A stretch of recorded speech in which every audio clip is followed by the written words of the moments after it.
Hey folks, it's your pal Mike Shea from slyflourish.com and twitter.com/slyflourish, here with another episode of Sly Flourish's Lazy DM Prep. This is a weekly show where I use the steps from Return of the Lazy Dungeon Master to prepare for my weekly friendly local game shop game. In this case, that is running Waterdeep Dragon Heist. So today we're going to be talking about Waterdeep Dragon Heist. The show goes about an hour. Feel free to chat. If you're on Twitch watching it live, you can chat on Twitch. If you're watching on YouTube later, then you can leave a comment below if you would like. Let's see, I'm going to pop out the chat. So we go through steps from Return, looking at the game, but then we also talk about all matters of D&D, so we can talk about all kinds of things if you want. If you have topics you want to talk about, bring them up in chat, and we can talk about them there. I'm going to do a quick review of the 8 steps as I do. How's the hair? Quick review of the 8 steps from Return of the Lazy Dungeon Master, so we're all on the same page. If you want, down in the links, both on Twitch and on YouTube, there is a link to the free Return of the Lazy Dungeon Master preview that includes descriptions of all of these 8 steps. So you can download that for free if you prefer, instead of having to go buy the book. But I'd sure love it if you bought the book too. So let's take a look at the steps. So the steps are in chapter, you'd think I'd know by now, chapter 2. So there are 8 steps, but we do not have to actually go through all 8 steps if we don't need to. The steps are there to help us and kind of keep our heads in the right place and make us feel like we have what we need to run a game. It does not mean that we have to religiously follow all 8 steps. We can omit any step that we don't think really applies to whatever game we happen to be running. And given that there are many different kinds of games, there's continuing published campaign games like I'm running now where we're already in the middle of the game and it's a published adventure. That usually means that I don't have to do as much work on some of the steps as others. If I was running a brand new one-shot game, I would have a different set of steps. So we kind of pick whatever steps apply to the game we're running and also to how which ones we think we need. So you don't have to do them all. So number 1 is review the characters. Who are the characters in our game? What are they? What's their backgrounds? What do they want? What interesting things have gone on with them? We do this because the characters matter more than anything else in the game we're running. We think our story matters a lot. It doesn't matter as much as what the characters do within that story. So we put the characters first, that they're heavy in our mind while we're doing all the rest of the prep. Second step is we create a strong start. We want to know that we have grabbed people and they are in D&D. We are getting away from whatever our lives have going on and we are playing Dungeons and Dragons, and we do that with a strong start. We could talk a little bit about strong start. I had a conversation about whether a fight is a good way to have a strong start or not. This is a conversation my wife and I had yesterday after running a D&D game yesterday, in which we started with a fight that didn't make as much sense, and the question was, could it have been better if we didn't have the fight and instead dropped into this other thing? Maybe we'll talk about that a little bit. Outline potential scenes. This was one I tend not to do, but every so often, if you're like, I really don't know where the game is going to go at all, it can help to just have a loose list of what are the scenes that could potentially take place. They may not all take place. They may not take place in order, but sometimes we might want something like this. The next step is one that I always think is important, which is defining secrets and clues. What are 10 things that the characters can discover in the next game? We tend not to draw all these out during the game. In my experience thinking about this in the past, it's been about 5 of the 10 I tend to drop in a game. And we don't describe where they're going to find a secret. We just know what is something that they could discover, not how they're going to discover it. And the cool bit of improvisation is that where they discover it can change depending on how the game goes. So that's kind of a fun thing. And it's this step I think is probably one of the most important. And it's one of the reasons I wrote this book in the first place, is because it's such a powerful tool. I didn't have it in the original Lazy Dungeon Master, and I felt like it really needed to be included. But I filled out the whole rest of the book too. No one is in chat. If you're in Twitch chat, say hello. I haven't seen anybody say anything. It's making me nervous. Can't imagine I'm sitting here talking by myself, but you never know.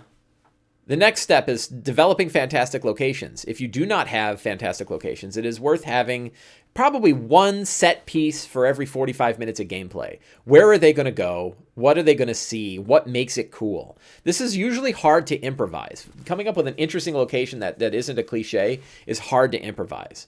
Hey, look, people are saying hello. Gondolar is saying hello. Hello. And Tony Pepperoni says hello. And Prince Scoopa Discordia says hello. And Jedi Soth got moderated. Only here for 10 or 15 minutes, though. Hello, H.D. Cummings. That's funny. Hey, man, I don't like chat. Love the show. Native DMs is Sunday. Yay, good. Sunday morning breakfast with Mike. That's awesome. I wish I should have made a cocoa. I have a bottle of water. I'll drink it away from the mic. Now I get coffee in my game. So, developing fantastic locations. If you don't have them, I think it's worth spending the time to come up with them. In published games, you might not need them. But as we saw in Waterdeep Dragon Heist, let's see, let me pull it up here. I'll give an example of where it can matter. The warehouse. Where's the warehouse? In my opinion, this warehouse is a little sparse, right? Like we're in this fantasy world. There's huge statues in the city. It's, big fantasy city, griffin riders flying overhead, all this wonderful stuff. And then you go to a warehouse and it's full of boxes and crates. So I was like, what if we put something in there? So that's what I did. I dropped a Dracolich skeleton in the middle of the place, and that was wicked fun. Let's see if I can. Let's see. Give me a moment here. Find my Dracolich. You know what? I'm never gonna find that Dracolich skeleton. Do I even have a trash folder on this computer? I don't know. Whatever. Drop a Dracolich skeleton in the middle, right? And maybe the Dracolich skeleton still has the fear effect, so it still makes people afraid when they see it. But they have advantage on the saving throw because it's dead, right? So that's where even in a published adventure, you might want to add some kind of fantastic element to it. Outline important NPCs. Who are the main NPCs that you need to remember? Whose names you need to remember? I'm probably the hardest part for me. The thing that I write down the most are names of anybody. And I think it's really, you might not need anything more than just a list of the names because you remember everything else once you remember the name. But it's like old Zoblob, you're like, oh, I better remember that name. So it's worth writing the names down. We may not even need much more than that. You might fill that out a little bit more with like an NPC personality. We'll talk about one today that I really like. So outlining NPCs, some people, this is a huge area for their focus. Sometimes they have a,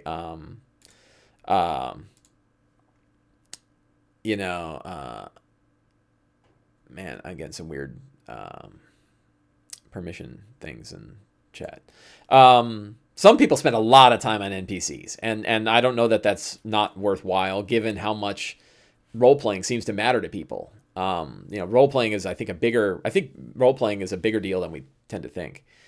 So spending more time on NPCs may be a totally valuable way to go. I know that I end up improvising NPCs, but I'm a very lazy DM. And most of the time it doesn't matter.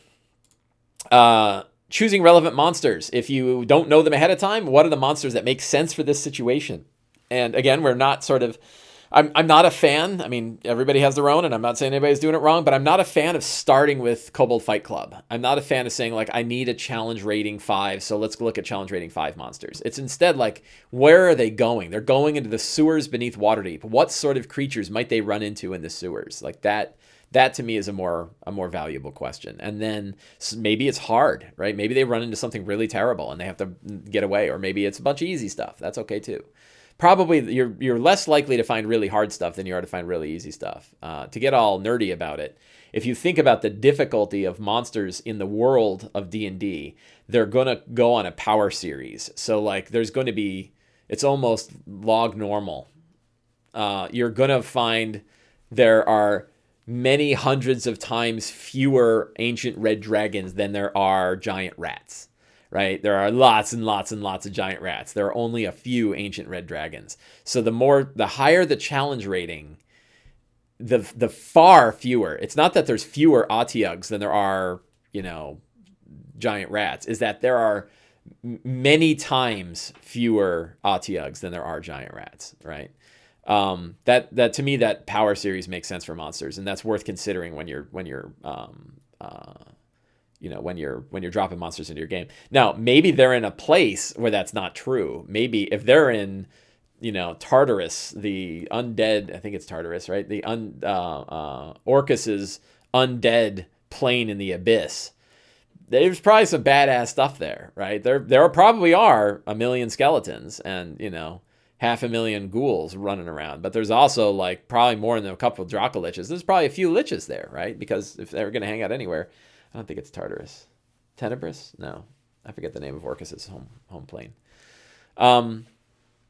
So it can change depending on where they go. If the characters go to really places where that's not true, but generally in the world, you think they're going to face a lot more giant rats, which is always kind of interesting to me because if you have high level characters that are wandering through Waterdeep, even if they're high level, that doesn't mean everybody else on the street became high level too. I played in an adventure at a con where there was like chaos was going on in the city. I think I probably mentioned this on the show before. Chaos is going on in the city, and you're kind of running down a street, and there's a bunch of people robbing a store, and we kind of yelled at them, and they yelled back, and we fought them, and it was like 3 swashbucklers and 2 bandit captains, and like it was all of the challenge rating appropriate NPCs to face high level characters. And I was like, why the hell are 3 swashbucklers robbing a dress shop? Like, these aren't bandits? Like, they should be bandits, right? And it's like, just because we're high level doesn't mean they're not bandits. Maybe we kick their ass, maybe one fireball will take them all out. That doesn't matter. The story should be bandits because it makes sense that bandits are robbing a store. It doesn't make sense that 3 bandit captains and 2 swashbucklers are robbing a store. They got other things to do. So that to me is where, you don't want the challenge rating and the idea of building a challenging encounter, in my opinion. And again, other people argue differently, and that's perfectly fine. And I think that there's other ways to, my opinion is not the correct one, right? It's just my opinion. But it is my opinion that the players and the characters should experience a realistic world that meets that idea that you're a lot less likely to face really high-level foes than low-level foes unless you go to places that are really high level. So anyway, choosing relevant monsters. Choose relevant monsters based on the story, not necessarily on their challenge rating. Select magic items. Magic items matter to players a lot. They are one way that the DM has almost complete control over how the characters develop. So what magic items are you going to drop into a game that will excite the players? And you can use a mixture of things. Random loot is a fine way to go. I think it's a very interesting way to kind of shake things up in a direction we didn't expect. But it's also worth knowing, like, do their characters have desires? Like, what kind of items do they like? And just jotting down, like, who hasn't gotten an item in a while, and what kind of item do they want? And you don't have to be like, oh, I want a +3 Vorpal sword. It can be instead like, I like great swords, or I prefer ranged weapons, or a cool crossbow would be really neat, or I use leather armor, or I want a cloak. I had one guy who's like, all I want is a cloak of protection. Like, okay, cloaks, right? So you write cloaks. If you know what they kind of want, then you can have the opportunity, like, here's an opportunity where that kind of item would drop. And it matters because players love it. So, I know as a DM, I don't think about magic items that much because they don't matter to me, but they do matter to the players a lot, so they should matter. So those are the 8 steps. And we kind of go through the 8 steps while prepping for the game. Native DM says, great way to scare the shit out of the PCs. Which PCs are we scaring? Oh, yeah, the Dracolich. Yeah, that was great. And I had a little bit of meta fun, too. I brought the Dracolich miniature on top of all of my stuff. I had a really nice Dwarven Forge setup. I really wish I hadn't deleted those pictures. I deleted the pictures right before that, or, like yesterday. And I don't know. Let's see here. Window trash.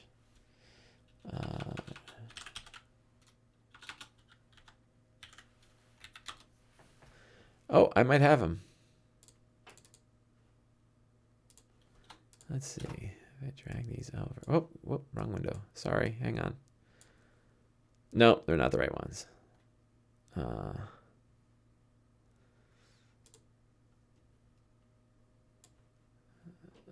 Sorry, I'm trying to find a nice image. Yeah, here we go. Yeah, okay, this will work. So let me get the right window here. Warehouse. Bang. So that was a 3-level or 3-plate Dwarven Forge setup of the warehouse. And instead of having an empty warehouse full of crates, I said, I am dropping a Dracolich miniature in the middle. And they didn't see the Dracolich miniature until they opened the door in the lower left. And when they opened the door in the lower left, I put the Dracolich in and I said, roll a fear check. And they're like, oh my God. I said, roll with advantage. They're like, why? I'm like, you'll see. And they rolled and they failed. And they're like, I'm afraid. So they had to kind of deal with the fear as well as fighting a bunch of Kenku in this thing. And then once they realized that the fear wasn't a big deal, and then they had one guy that was failing a saving throw a bunch of times. And the cool bit is somebody else, the Kenku started to climb. I don't have pictures of this, but the Kenku started to climb on top of the Dracolich statue. And somebody hit it with Shatter, and the whole statue exploded. And everybody that was under the fear effect was suddenly, their fear effect dropped. They're like, oh, that's awesome. Like, then now suddenly they have this fear effect that dropped automatically. So it meant for a really fun, dynamic fight. And all I did was drop a Dracolich skeleton in the center of the room. So that's a way to kind of make make an area fantastic that isn't fantastic otherwise. So let's take a look at the game. I gotta go over to the Sublime check. If you guys have any questions or any thoughts in chat that you want to talk about, please feel free. We can talk about anything. So the characters. So let's start with who the characters are in this game. The characters are Lord Anton Greycastle, played by my friend Joe. Is a variant. I don't know what variant human Battlemaster is. I don't know what variant means. He's variant human. It means he picked a feat. Who cares? He's a human Battlemaster Fighter, a Waterdhavian Noble who dealt a lot with shipping on the docks, and he knows about the Luskan ships. He is sort of an elitist.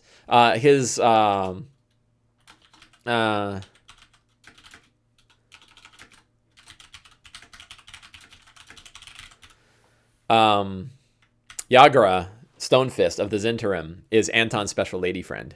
They are in relations, which was great fun.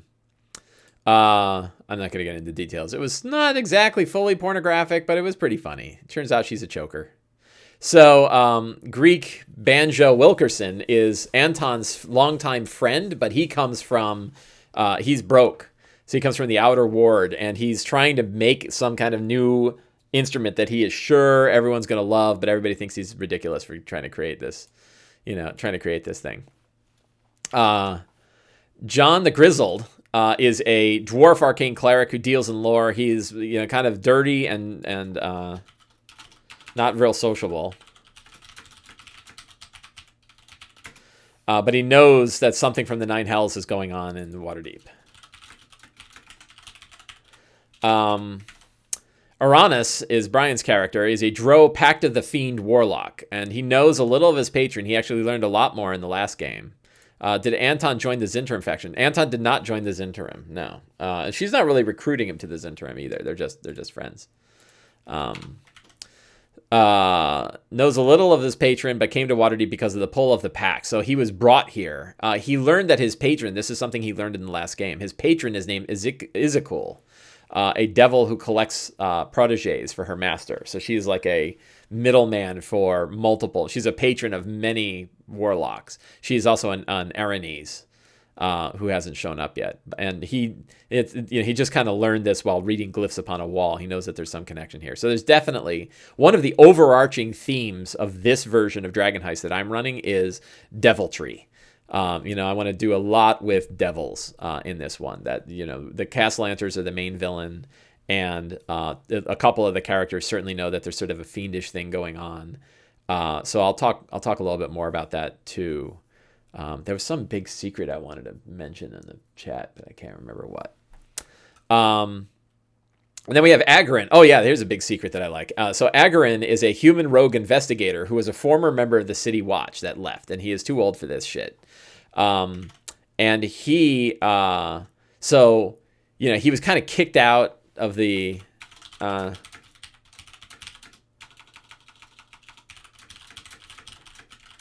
he's sort of kicked out of the City Watch and is sort of off on his own. But here's the secret. He isn't really kicked out. He's actually working for a masked lord. Like he's sort of undercover, right? The being kicked out of the City Watch was was on purpose so that he could instead investigate things outside of the City Watch. So I think of him like the Leonardo DiCaprio character in The Departed. In fact, I think The Departed is going to be a model for some of what I am doing. If you have seen the movie The Departed, I think it is a fun movie with some attitude that we could put into our game here. So I'm going to do that. So those are the 5 characters. We had a 6th character last week. who was only there for a one shot. So I'm not going to really bring him up. So the strong start, where we left our last game. So during the last game, they investigated the missing Floon Blagmar. And they went to the dock wards. They went to old Zoblob's shop and did some stuff there. They were given a newspaper that had a coupon to go see the crazy show on the wharf. But it turns out they were only given one themselves, that they don't have more coupons. Whoever the kid was that handed in the coupon was handing it specifically to them. I don't know if they figured that out yet.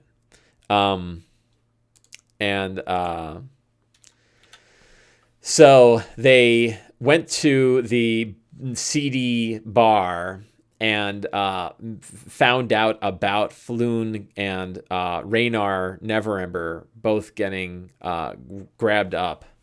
They're not going to meet the Galt Neverember. I mean, I have the wrong Neverember. So they met Raynar. So they knew that Raynar Neverember and Ontharfum, Floon Blagmar are both look-alike, and were both dressed in kind of noble attire. And so somebody went and grabbed them and kidnapped them and took them away. And they took them to this old warehouse. And I don't remember how they found out which warehouse, but they did manage to find out which warehouse. And what they knew was that the people who kidnapped them were sort of local thugs, that they didn't work for anybody in particular. They were just sort of local toughs. But that there was another, sort of robed figure who was there as well, sort of watching over it. And so they go to the warehouse and they see Kenku there. And the Kenku are, and this is where I get confused. I got to kind of get it all straight in my head if we're going to do this right. But the Kenku were there. And the other people were dead. The thugs and the robed person were dead. And they break in and they see that there's a Dracolich skeleton in here.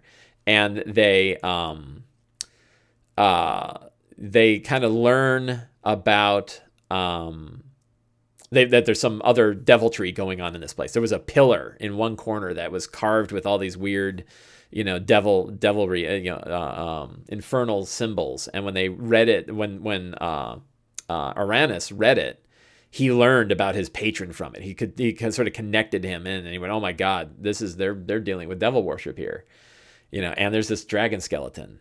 So the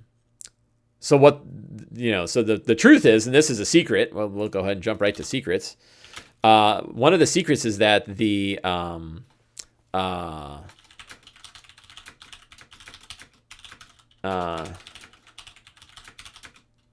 storage warehouse for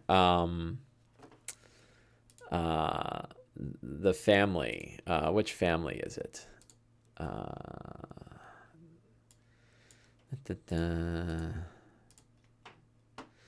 It was Growlhund, right? That the Growlhunds used to.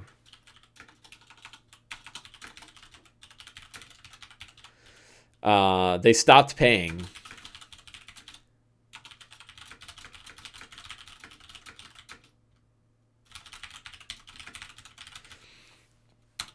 So the idea is that so here's my overarching thought, and I sure hope none of my players are looking, because this kind of spoils everything. So we know that the Castellanters are trying to recover the money. We know that they are trying to buy back the souls of their children. They have They had 3 children. 2 of them are still alive. One of them their soul has already been taken. The Castellant, and in my version of this, both the Castellanters and a number of other noble families got behind the Cult of the Dragon when the cult was looking to bring money in. They were like, well, if Tiamat is going to end up taking over the Sword Coast, we want to be on the good side. So we'll put our money towards resurrection or the rise of Tiamat. Then they lost it all, right? Because it failed and Tiamat wasn't rise. So many of them went broke, along with many, many poor towns and cities that were robbed of all of their money. And the 500,000 gold is a 500,000 gold from that war. That's where it came from. And De Galt wanted to sort of embezzle it rather than give it back to the towns that needed it and all that. So a few towns started to go bankrupt, including the Castellanters. But the Castellanters made this deal. They switched and said, we're going to go to Asmodeus. And if Asmodeus will help. And Asmodeus said, sure, I'll do it. Give me the souls of your 3 children and I'll give you lots of money. So they gave him lots of money and they spent it, right? And now it's gone, but they have about 500,000 of their own. And it's going to cost 999,999 gold to buy back the souls of their children, their 3 children. And they only have half that and they need the other half. There's also a thing about sacrificing a bunch of people. I think I'm going to take that out because it's more interesting that the players could conceivably buy back the souls of the children for the Castellanters in the end. So I kind of want to not have it so hardcore that like, well, no, the Castellanters really are totally villains and you better kill them. Like they will be bad guys. They will have done bad stuff, but you know. So if the Castellanters are the main villains and they're devil worshippers, well, then they have sort of this network of other families that they were allied with, who they were sort of like superiors over. And I think the Growlhund family is one of those, right? They sort of use the Growlhunds as middlemen to their family so that they didn't have to deal with it directly. So I think that will be a fun secret. The Dracolich, you know,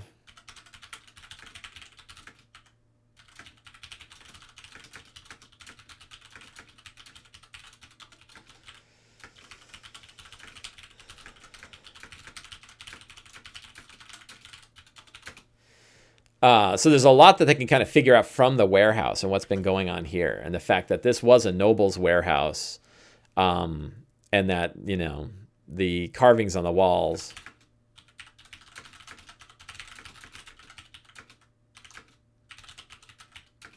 I think they already figured this out, that they were apologetic to... The carvings on the walls were apologetic to Asmodeus, saying, we were wrong to follow Tiamat.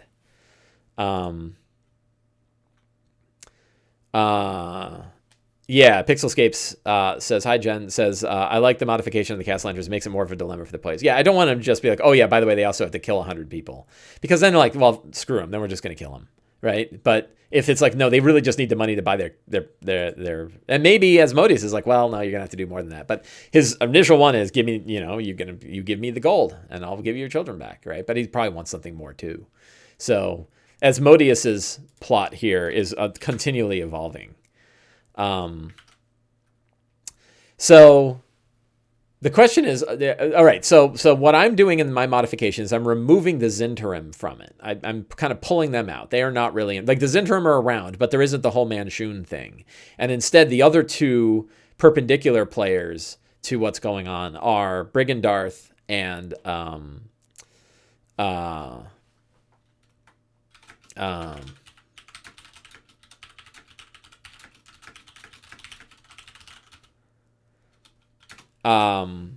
they've been watching the so there's 2 other groups. The Xanathar's Guild and Brigandarth are both interested in this as well, but I don't think I'm gonna have the Zinterim be very interested in this. They'll be sort of side players, which means it wasn't a Zinterim warehouse. And I guess it was so the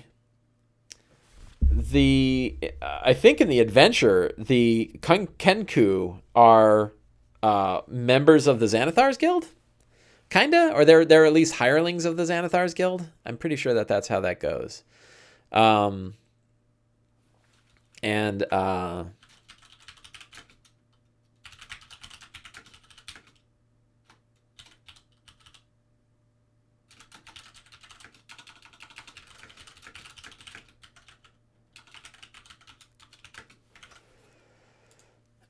Xanathar Guild infiltrators into the warehouse. Yeah, right. So the Xanathar's Guild sent their Kenku and others to grab up the people, but they only got one, and they thought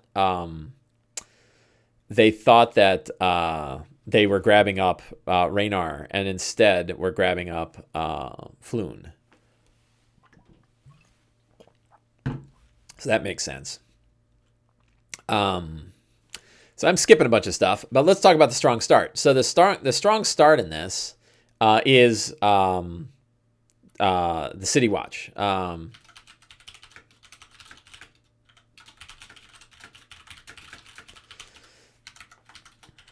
And the fun bit is that Staggett, I'm not going to call him Hyustus. Staggett's a much better name. That Staggett is not a fan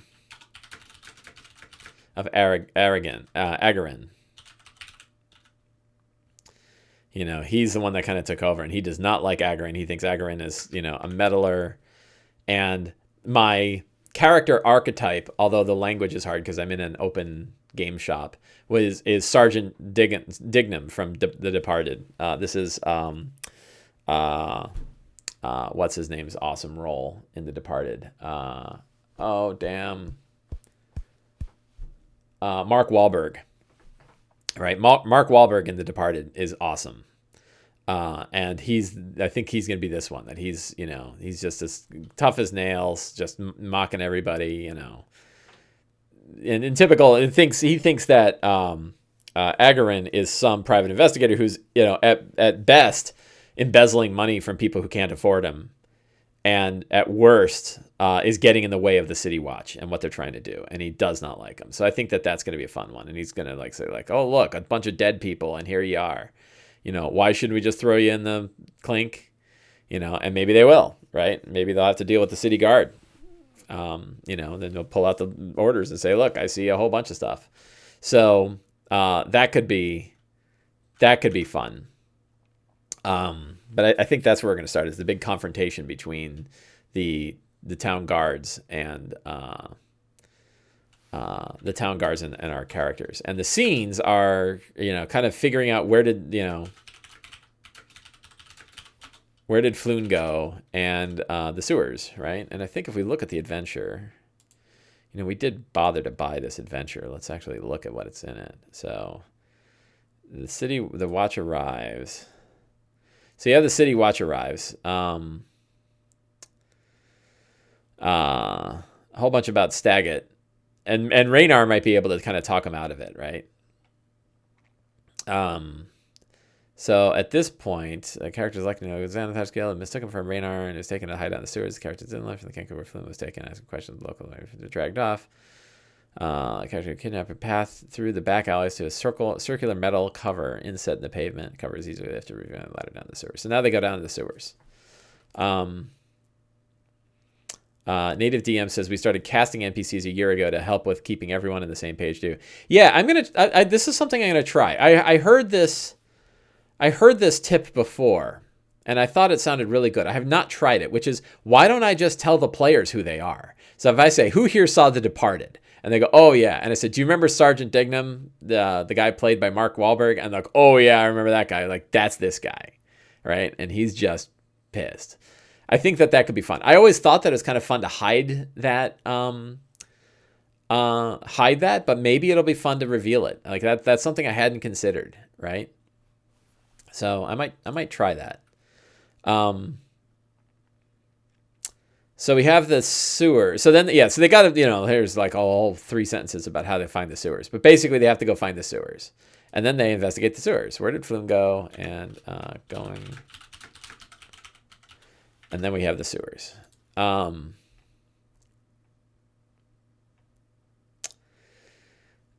thing I did is, something. So this is something that like I talked about with my friend Enrique, and I was kind of lamenting. So I love Dyson's maps. Dyson's maps are awesome. But I like Mike Schley's maps too, right? The big full color maps. And I have to say that like after being able to like, you know, get a piece of paper and just print the map out and have one that like once they've sort of explored it. So like I printed out another one of the warehouse. And even though I made the warehouse in Dwarven Forge last week, I'm not bringing all that crap again. So I just have this. And then if they want to investigate the warehouse, I've got a copy of the whole map of the warehouse. So these are really nice because they print out beautifully, right? They're all black and white. So they print really nicely. Why do I have this fuzz on everything? It's like a fuzzy mark on my thing. Weird.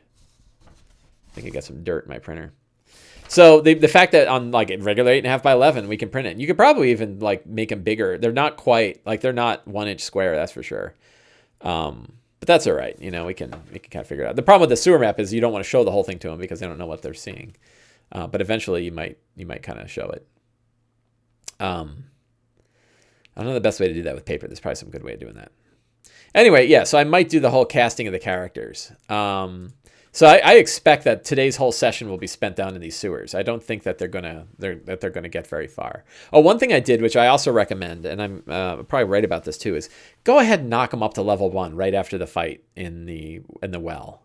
You know, like once they do that initial fight, get them to level 2 and let them stay at level 2 for a while, right? And I think you could increase their level by 1 in this whole adventure, and it's probably works just fine.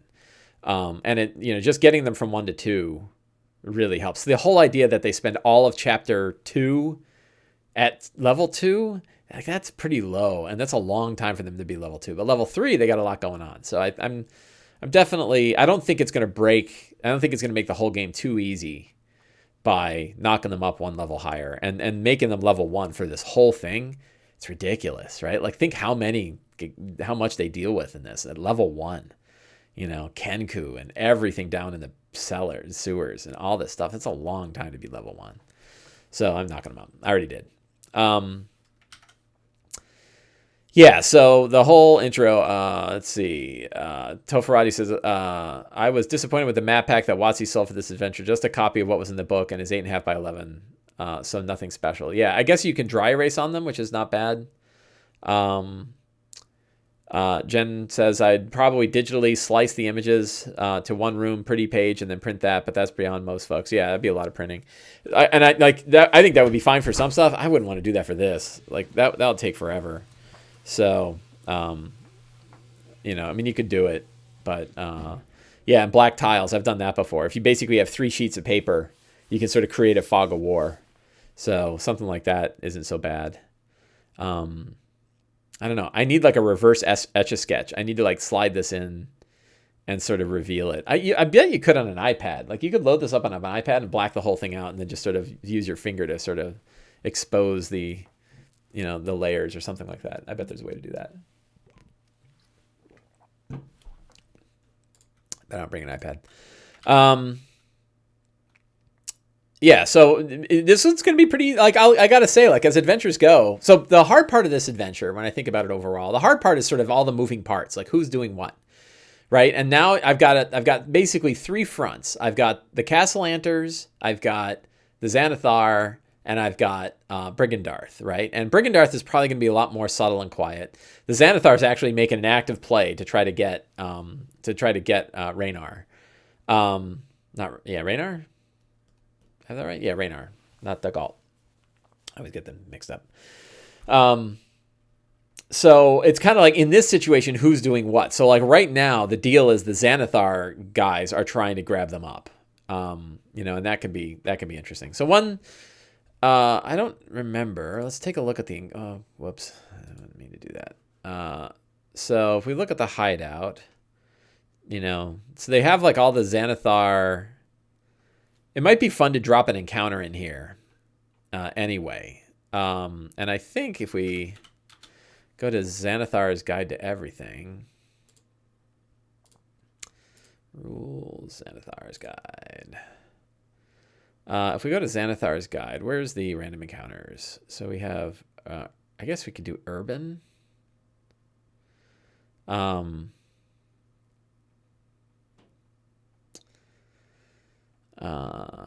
You know, it might roll on this chart and see like what we find. You know, do any, you know, what do they kind of run into while they're down there, and maybe even well, let's do that. So let's see, let's roll a D100. I don't have 100 die.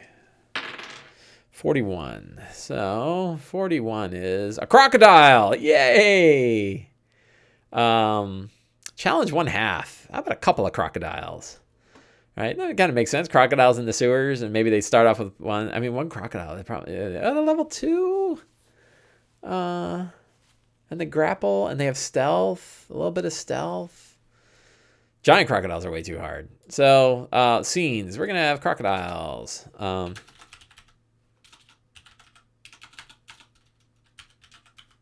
can't spell crocodile. Croco.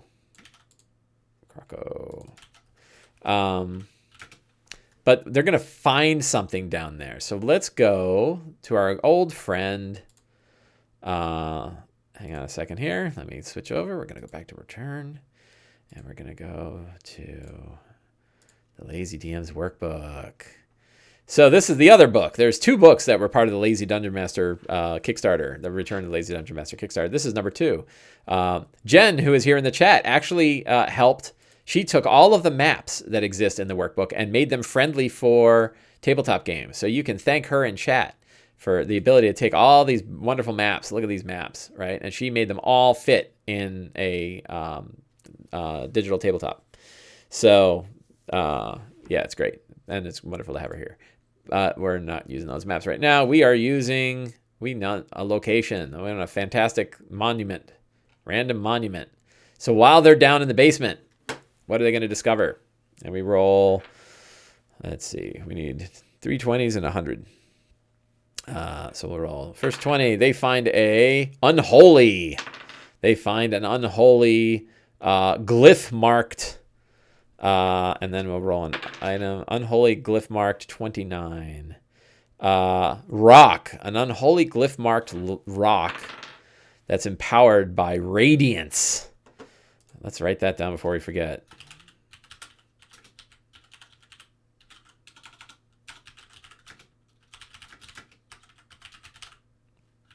Radiance is sure weird. So down in the sewers, there's like a section where the rock wall is broken through, right? And here's this radiant rock, or, you know, this weird glyph-marked, unholy glyph-marked rock. Native DM says, Waterdeep city encounters. Yes! So let's talk about that for a minute. Does Waterdeep city encounters include sewer encounters? I can't remember. So I bought this, and it is fantastic. This is it was done by Will Doyle. It has many different encounters, but I think Will Doyle was the main guy, and then a whole bunch of people helped out on it. And let's see if I log in. I should be able to just download it.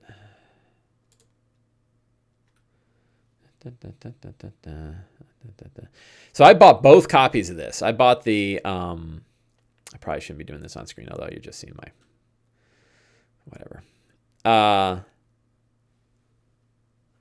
Should be downloading presently. Why is it that it takes so long? Open. Oh, come on, my internet's super fast. There it is. I'm not going to show the whole thing, but I want to take a look. It's beautiful. So the question is, do they have sewers? And I don't think they do. But I think my crocodiles that are hanging around the unholy rock are pretty good. If I skip down, random weather would be cool. Yeah, I don't think they have any sewer locations in this. But this book, so I bought both the hard copy and I bought the digital one, obviously. And it is a wonderful, wonderful book. I highly recommend it. I used it last week, and it resulted in a really fun encounter. They got hit with a chamber pot, and then they stole the chamber pot. So now there's a maid that works for like a rich aristocratic jerk who wants his draconic chamber pot back. That's got to come back into play. That's something that Agron did. So yeah, really, really great, really great product, and I can't recommend picking that up enough. In fact, why don't we stick the link in the show notes? How about not the link to the? There we go.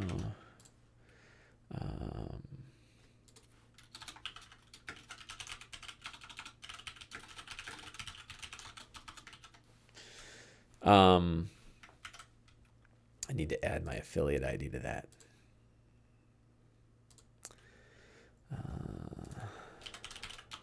Well, I'm thinking about it. Why not add my affiliate ID?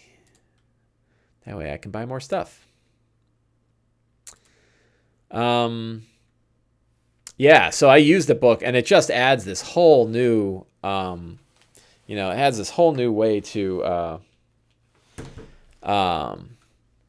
all sorts of new stuff. Here we go, affiliate resources. There's my code. There we go. So it has all kinds of new variables. And it was a little funny because like the players are kind of like, don't worry, like they found a random body and they're like, ooh, we should investigate this body. This means something. And somebody else is like, don't worry about the body. It's just a random encounter. And I was like, nothing is random or everything is random. Like, don't worry about what's random or not. The story is the story. Whether it was generated by a pair of dice or whether it was generated because I spent time, it doesn't matter. And that's a little hard to figure out. Like everyone sort of wants structure to the story. Like what's the main quest and what are the side quests? And it's like, this isn't Assassin's Creed, man. Like the main quest and the side quest can flip, and you know, I am not tied to anything. So yeah, secrets. So what more secrets? So we have a nice little fun encounter that I can drop into the sewers if I want. The crocodiles with the unholy glyph marked rock. Maybe it'll mean something. Maybe some of these secrets show up from this. I'm not sure. You know, I don't really have an undead element to it, and none of the groups deal with the undead. So, yeah, I don't know. I don't know what's going on there. What if they're ghoul crocodiles? Ghoul crocodiles. 1, 2, 3, 4, 5, 6, 7. So I need 3 more secrets. What secrets could they have?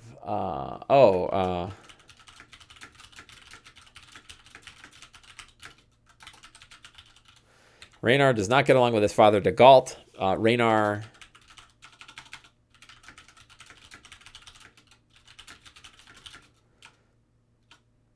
I don't...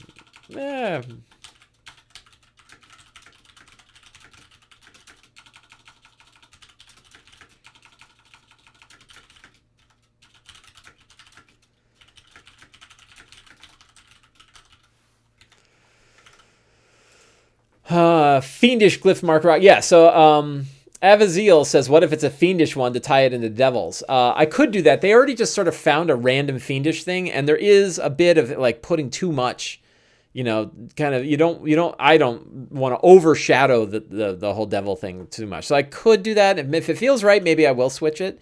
But I think it's okay to say, like, there's other crazy stuff going on in the city, right, that isn't related. Sometimes there's a big undead rock underneath. So, I don't know whether to put spaces after this or not. I don't know how YouTube formats it. I wish YouTube did Markdown. So yeah, I could do that, you know, and you can, like, if you roll an item like that and you want to, if it, you know, ties strongly in the story, you can always sort of twist something to make it fit. Sometimes though, I don't want to throw the randomness away too soon. It's too easy. It's too easy to kind of get stuck in my rut. And I would rather let the story sort of, you know, let it kind of go out there. And like, it's more fun to take a random thing and make it true as is than it is to kind of take the random thing and then get rid of the randomness. But yeah, it's not a bad idea. And obviously I may end up going exactly that direction. What other secrets do we have? We have Xanathar, we have Brigandarth. So one thing is you don't want to blow all the secrets too early too. Like they kind of, I don't know that they know that they're going to spend chapter 2 on like a much longer investigation and sort of the whole, you know, the whole events in the mansion. You know, I don't know how that's going to play out. I should talk about what I did with the hag in the mansion, but I guess I'll talk about that when I get to chapter 2, which will probably be in a couple weeks. So is there any other secret here? Well, so one thing is, so when we talk about that undead glyph marked rock of radiance, I don't think, I'll tell you what I don't like is the radiant rock. I'm going to roll again on that. I just gave this whole thing about how to make something true, and now I'm going to violate it. But the weird bit of having, oh, well, maybe somebody made it radiant. Maybe they found it and it's been cleared, right? There was a radiant energy that they put on it. So I don't know. I'll keep it. I was going to violate my own rule and immediately change one of the features that I didn't like. But there's something about a radiant rock.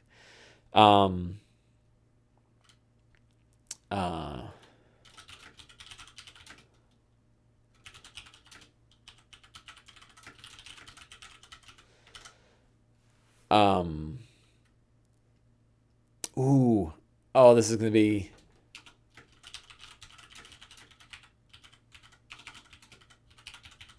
Grizzly. It's surrounded by children's skulls. Child's is.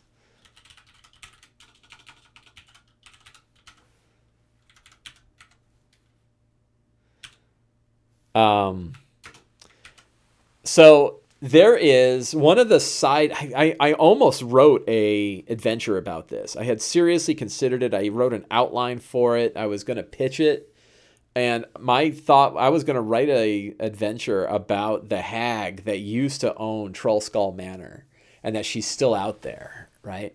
I might throw that in here as well as a potential side quest thing. It was a main when I ran the playtest of this. I added the hag in, and I may do that again. So I might hint at that. So the unholy glyph marked rock of radiance surrounded by children's skulls could be, this whole sort of hag thing. And that way, like, when they get to Trollskull Manor, there's more stuff to deal with. My constant temptation is, Pixelscape says, my constant temptation is to take random things and make them all relevant to something else. Yeah, endless soap opera coincidences. Yeah. And I think it's okay. I mean, it's like, unless it gets overdone and like the players have no idea where to go because they have so much stuff. If everything is about or related to one thing, it really detracts from the realness. Yeah, like the randomness occurs, right? Like one of my thoughts about how to deal with randomness in D&D is like, well, there's a lot of randomness in real life. So where do we see randomness in real life, and how do we make sure that there's a die roll in the game that sort of represents that? And that could be like, random encounters make sense. Could radiance be like nuclear radiation? Maybe. Yeah, I don't know. I'm trying to noodle through how that will work, and maybe I'll just end up shifting it. But so I think it's a hag rock, right? I think this was like the hag has a lair down here in the sewers, and they found it's almost like a mark, like an area where they had sort of hung out, a coven of hags or whatever. So I think.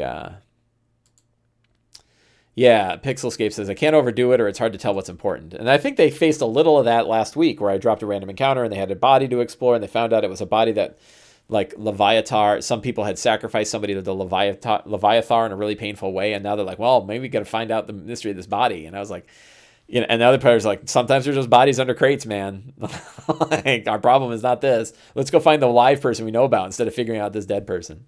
So, yeah, but I don't mind throwing that out there. So far, it hasn't gotten in the way. I'll tell you, when I ran Storm King's Thunder, that was an issue. Like, Storm King's Thunder can go off in so many different directions. And we had this whole...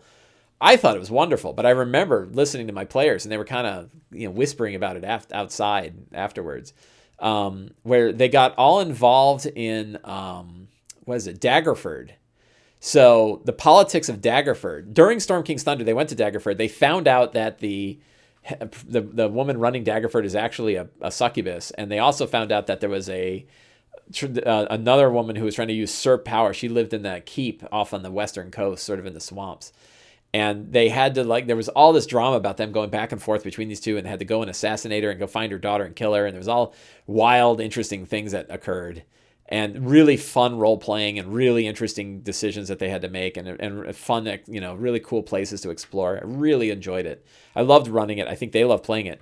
And then they were walking out after in the middle of this whole thing, and they're like, "Where the hell are the giants? Wasn't this whole thing I don't know what he's doing." Some of the people had read the module and I don't know what's going on, And I was like, okay, I guess they want to have what the hell's the campaign about? But I really love that they had this whole multiple chapter event that took place that had nothing to do with the giants and nothing to do with they didn't even know about Imrith at the time. So that adventure, more than others, was very sandboxy for the groups that I ran it for, and I enjoyed it. But I don't know, I think maybe you have to kind of state that up front. There are a lot of different things that you can do. It's an open-ended thing. You do not have to have a central plot. If something grabs your attention, it'll go. And again, it's not like a video game where a side quest and a main quest are different things. And it's like, well, I really want to progress the main quest, so I should stick to main quest things. You don't have to worry about that here because we can always figure it out. You got a human brain generating the world on the other side. So that human brain is really good at being able to fix things like that. Boy, I'm waxing nonsense. Crocodile. Did I spell it right? Is that right? That looks right. That looks close enough. So they're fighting crocodiles. And there's other stuff that's all in the book. So I'm not really worried about doing that. And magic items, I don't think they're going to acquire a magic item this time. They do have those paper, but I might ask for a wish list. I'm going to ask for a wish list as they're thinking about their characters. They can start to think about their wish list of what they might want. But with the recognition that you're probably going to get about one magic item in this campaign.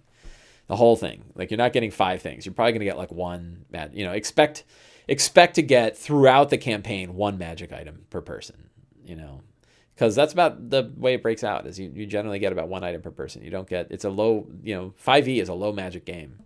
And yet magic items should really matter when you get them. So maybe you'll get a few utility items, but generally you get like 1.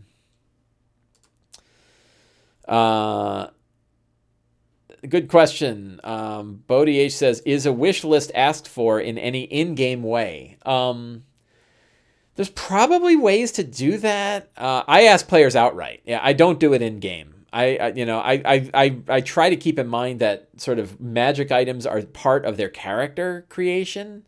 They kind of know what they want to be good at, and they generally know that they want to have an item that helps them get good at it. And I don't know that. And I could guess, but I don't want to guess. I'd rather just ask. So I usually just ask outright. When you think about your character, what kind of magic items are you interested in?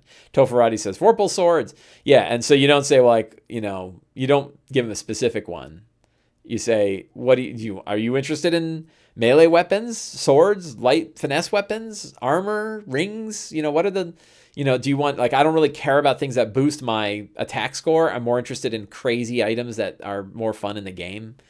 Some people, they have different ones, Tofarai says, my players have a deity or a patron, and they let them know what they want. Yeah, I think and it's possible in Chapter 2, when they start to get involved in the factions can say, we can reward you with things. What kind of things are you interested in? And in longer campaigns, you can even use like the Xanathar rules for actually trying to acquire magic items. I did that, and that was kind of interesting and fun. But it's a lot of work to get like one thing, and a lot of money. Deity, Santa, yeah, Santa. I want a +2 flame tongue. Yeah. So what else is going on? I got the tactical map pack. I don't know if you guys have seen this. Let's see. Which window am I going to pull up here? This guy.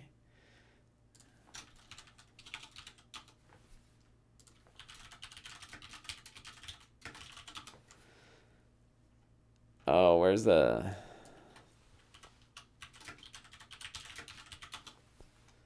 There we are. These guys. I picked these up. I already have them all, but I thought it would be kind of cool to have the pack, and I wanted to see which maps came in. And I don't think I have them all. I think there's a few that I don't have. And it's really cool. Like, I'll tell you, for $22, it's $22 on Amazon, right? About $23. And it's 20 maps. So you're paying, just a little bit more than $1 per poster map. Now, these are just paper. They're thin paper. They're not dry erasers. They're not like piezo flip mats or anything. But this with an acrylic sheet over the top, which also runs about $20, really can make awesome maps for locations. And I think for most people who are running their own home games, generally speaking, and I don't know, I think D&D Beyond has...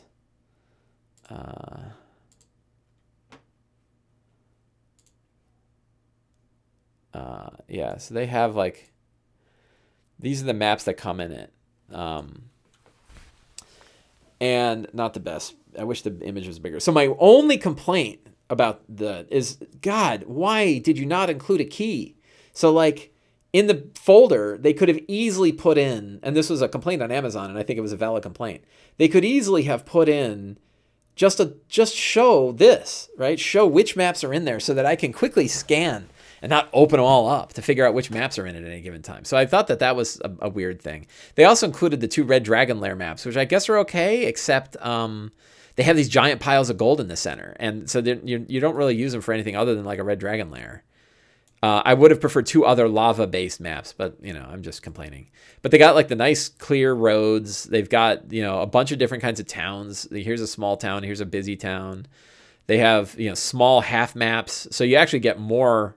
When I said it's about $1 a map, well, like this guy, the Sapphire Shrine and Bloodstone of Cleansing are 2 maps on one thing, and you can kind of fold them the same. So there's a couple. So really you're getting about 22 maps. I think that's right. And some of them can be pieced together. So I think, I'm trying to remember which ones, but I think that you can even 2 or 3 of these can be combined. I'm trying to remember which ones, but I think you can combine a couple of these together into a giant map, like a great big map. And I've done that. In fact, there was one where I had 3 maps together. I think it was these 3: Mushroom Grotto, Underdark Caverns, and Arcane Hideout. I think you can actually connect all those together pretty closely, and it builds this really big kind of neat map. And one of the reasons I bought it is that I believe I heard Sean Merwin say that he is working on adventures for these maps. Like they are doing an adventure pack for the DMs Guild that are all like encounters and small adventures based on these maps. So that I thought was a cool thing, a cool advantage. So kind of a neat product. Probably worth it for the price if you don't have. If you use maps and miniatures at all, it is probably worth picking up just for that. And like I said, I picked it up just so I have another set of maps, and it's relatively low price. Again, $23. So what else? I don't know. Other than that, no real. No, I don't think there's a lot of big D&D news. Any other big D&D news coming out? Is it just used from old maps, Teferati? Yeah, these are redone. So these are all maps that they released back in the, I think as far back as 3.5, and then a bunch from 4th. So no new maps, as far as I can tell. But they're maps from things that I didn't have, and I have almost all of them. So it's hard to get them all. I would be surprised. I'll give a prediction. I would be surprised if they don't put out a Monster Vault style token set. I think that they used to have the Monster Vault tokens for 4th edition. And the Red Dragon is 3.5. Yeah, so that's more than what? It's 10 years old. I have the Red Dragon. It's sitting right up there. So now that they put out these maps, I like a token pack makes sense, and they could do it for pretty low cost, just a little cardboard pogs with the things on them. And I think the only argument I heard about the difficulty in doing it is some of the art is like the art design between 3rd and 4th or 4th and 5th edition has changed, so they might have to like redo what orcs look like. But I can't imagine it's that hard, and the value would be really high. Like, hell, I'd buy them again, and I buy everything. But, it would be a good way for people that don't have a lot of miniatures to suddenly have an entire collection of miniatures. And I think that that's a major gap right now in what people have. So I would recommend it.